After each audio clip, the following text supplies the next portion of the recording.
Hi everyone, thank you for tuning in and let's get started. Today I'm going to talk about yearly upgrade cycles and how companies get you to buy their stuff even when it's only marginally better than before. I bought my phone exactly 8 months ago, and in those 8 months I've drooled over newly released phones exactly 499 times. Oh my god, I think that's a new phone with 4 cameras that shoots just as well as others do with 1, and that was number 500. And we all know phones that are slightly better than one another, a slightly overclocked processor, or a slightly brighter screen, or buttery clicking action. That's smooth buttery clicking action. You get my point. Within 12 months there might be so many new phones, so many new releases that you don't know which one to get if you are brand agnostic like me. That just leaves us to press the button and buy. Doesn't really help us. But it's not just phones anymore, it's electronics as diverse as smartwatches and tablets, laptops, and even stuff like fridges and dishwashers with advanced new features that'll make your dishwashers answer spam calls and your microwaves sort out your laundry. So why exactly do companies throw money at a product development and try to outcompete each other with slightly better products? Why is it that they risk putting out a product that will risk eating into the market share of an existing product from the same company? Why do they do that? We'll need to look at 3 things for that. The first one is the technology involved. The second one is the psychology and marketing. The third one is cost and revenue and basic business. And once we look at those, I think we'll have a better idea as to why yearly upgrade cycles exist. The technology behind yearly release schedules is pretty simple. Technology evolves, and with it, the features that commercial products can have. To give you an example from the phone market, around the end of 2017, which was just after the end of one of the big release pushes in the phone market, there was this new technology that showed up, and it was called under-display fingerprint scanners. Now, this was very similar to their cousins on the backs of phones or on the front chins of phones, and it does the same thing. It scans your finger, it unlocks your phone. But what was different was the ability to suddenly scan through a hard surface, the glass of the display. New technologies like this happen all the time, just not always in tune with the release cycle. So then the question is, why not just wait for the new technologies before releasing? Let's start with the basics. Every company competes for your cash. And those technologies that I was talking about, they are the features that determine whether a product is better or worse. And one of the issues is it can take months, if not years, to develop new technologies and reach those breakthrough or eureka moments and turn technologies into features. So companies set a release date, and then they try and cram as many features, as many technologies, as many anything into that product before a predefined date ahead of release. So let's say 2, 3, 4 months, depends on the industry, depends on the product. And any technologies that don't make the cut, well, they'll be crammed into the next cycle. They'll make it into the next product. And sure, there are companies that have done away with this whole product release cycle and are trying to figure out the best technologies, and once they're satisfied that they have the right ones, then they'll put them into a product. But then they're stuck in the same situation that we are as consumers, where they might be waiting for months and months for a new technology to come in to differentiate them from competition, because they will be playing the same game that other companies with a release schedule do. So what role does psychology play into this? Because they're trying to instill certain behaviors into us with these 12-month release schedules, right? And the most ardent supporters of the yearly release schedule are the phone and laptop industries, but the thing is, there's also all kinds of associated industries like headphones and accessories and components, processors, screens, so on, that have adopted this yearly release schedule because they produce for phones and laptops and stuff.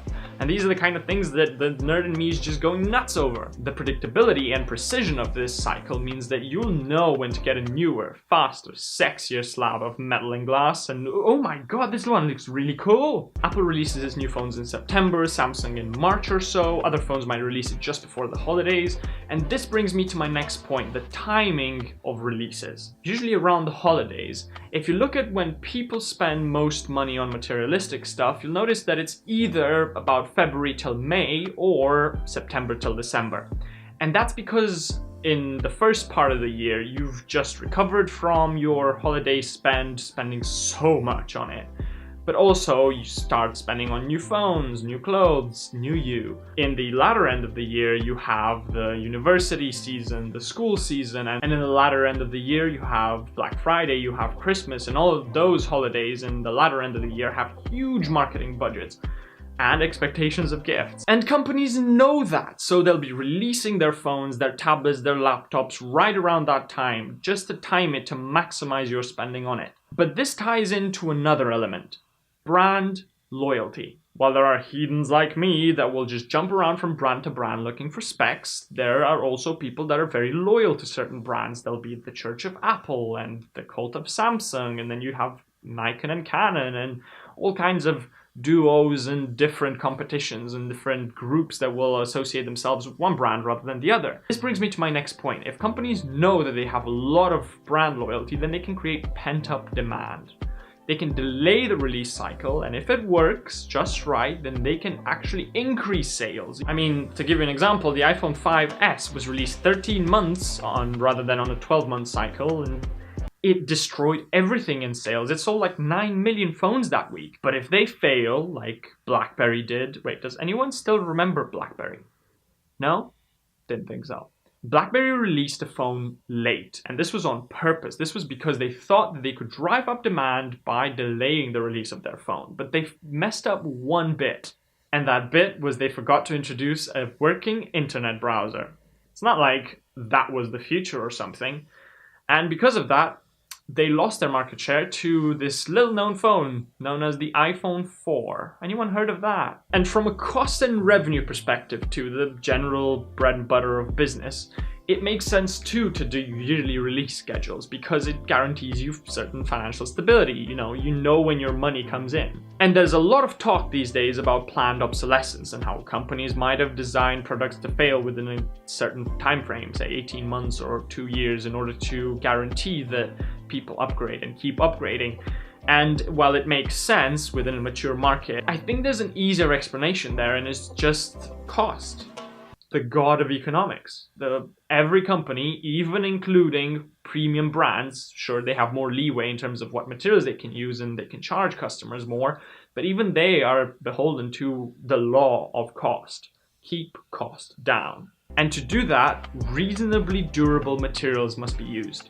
Notice how I said reasonably, because for every processor, for every battery, for every piece of technology, every hardware piece, they degrade over time, they lose power. And whether it's because batteries can't hold up the same chemical charge after God knows how many charge cycles, or because you pumped it full of apps that drain the processor, Tommy, well, it happens. And I don't think it's done as much out of bad faith from the companies as much as just to keep costs down. But the end result is that we buy phones every 18 months or so. But there is proof, there is evidence that that is slowing down. And if you look at something even more mature like the laptop industry, we're not buying laptops every 2 years or so anymore. And that's happened because a product that you bought 2-3 years ago has pretty much everything that you need. And it is probably coming to that same point with phones where one phone does pretty much everything. It takes good enough photos, it lives for long enough, and you can make phone calls with it. I know, crazy concept. And it surfs the internet. That's pretty much everything that everybody needs. But hey, that doesn't stop us from wanting more, does it? As always, hope you enjoyed this video. If you like it, drop a thumbs up below. Drop a comment with your opinion. Do you think that yearly release schedules are bad or good, and why do you think they're happening? And if you really love this kind of content, please do subscribe. It really helps support the channel. See you next time. Ciao!